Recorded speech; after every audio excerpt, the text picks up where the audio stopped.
Hi everybody, welcome back to Lauren's Lightning Fast Tips. I'm Lauren and this is Jana.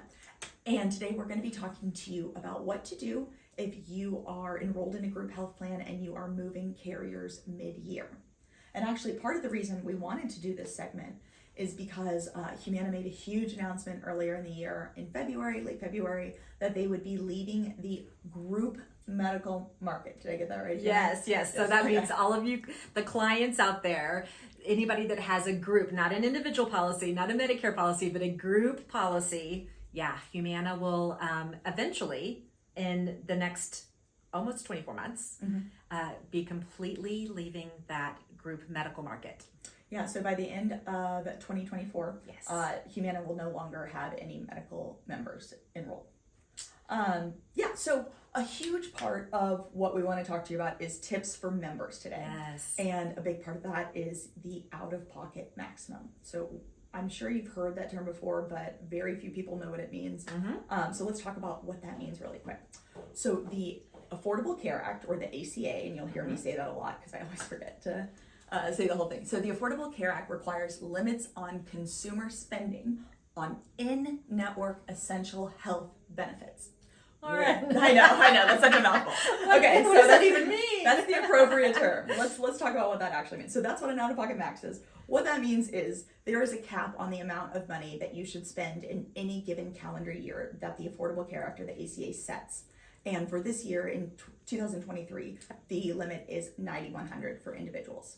So $9,100 is a lot of money. A lot of money. But the calculator starts January, goes all the way through December. That's right. In some cases, it adds up pretty darn fast. So there's a 99% chance that your deductible runs January through December. And so if you move carriers mid-year, that can present a problem when it comes to, oh, hey, I've already met my deductible. What happens there? I've already met some towards my out-of-pocket maximum. Yeah. So we want to talk to you about how to go ahead and get credit with that new group health carrier. Yeah. Let's say that your company is in the process of going through open enrollment and your new benefits are going to be effective as of August 1st. So let's say you're with Humana now. Yeah. You're going to Carrier X. I'm not going to play favorites here. So you're Fair. going to Carrier X. So you would want to, before you leave Humana, you would want to pull your most recently processed explanation of benefits. So where would they find something like that, right? So if you have not made a login with Humana or whoever your current carrier is, go ahead and create a member login. Grab your most recently processed explanation of benefits. And what that is just the piece of paper you receive in the mail from Humana after you have a medical service done, and it says this is not an invoice or this is not a bill on top, and it just breaks down how your claim was processed with that provider. And it's usually quite a few pages. It's quite a few 4 or 5 pages sometimes. Yep. And the last one is all language.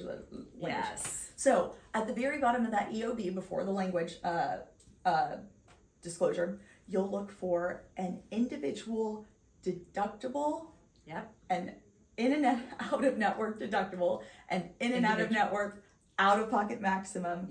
You will see those numbers that you've satisfied towards your deductible, towards your out of pocket maximum, and submitting that is typically sufficient proof for us. If you work with us, we would submit that on your behalf to Humana. So if you work with us, we would go ahead and submit that on your behalf, and then new carrier, Carrier X, would go ahead and honor whatever amounts that you had satisfied. So hold on real quick. I log into the member website. In this case, it's Humana. They've just paid a claim in the last month, so I know it's the last claim that was paid. Maybe not the last one I went to, but the last claim that was paid. And I pull this thing up, and it's like 4 or 5 pages. I'm looking at page 4, and it's saying all of these numbers. And in some cases, maybe it's a pretty large number, depending, right? The deductible and the out-of-pocket. And that number is what I'm going to say then, or ask for Carrier X, my new carrier, to say, hey, I want this credit. I've spent this much money. Right. This, and the ACA this year says I can't spend more than $9,100. Exactly. So here's what I've met, and you go ahead and figure out what I have left. Perfect. Okay, got it.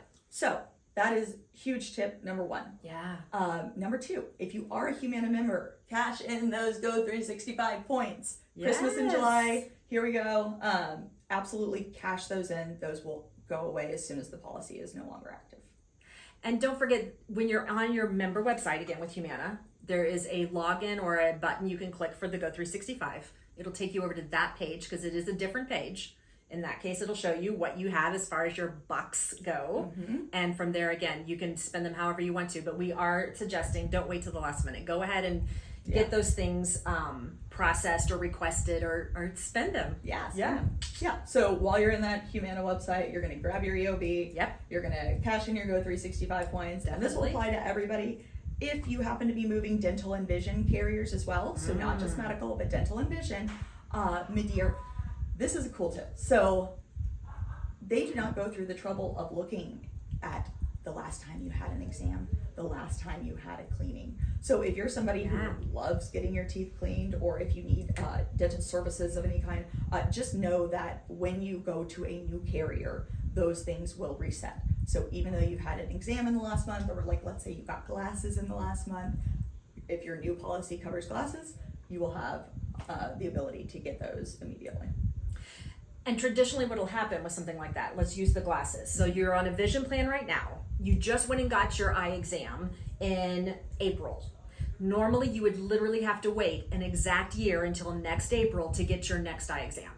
But in our example of moving to the new carrier in August, in August, you could actually go and cash in those benefits, if you will, and get that eye exam as fast as August. And new glasses. And just know then that would be your new date then. From that date, August, to next August would be when you'd have to wait to get a second pair or a second exam. So those are our 3 big tips. Thank you so much for joining us today, and we hope that helps. Call us if you have any questions.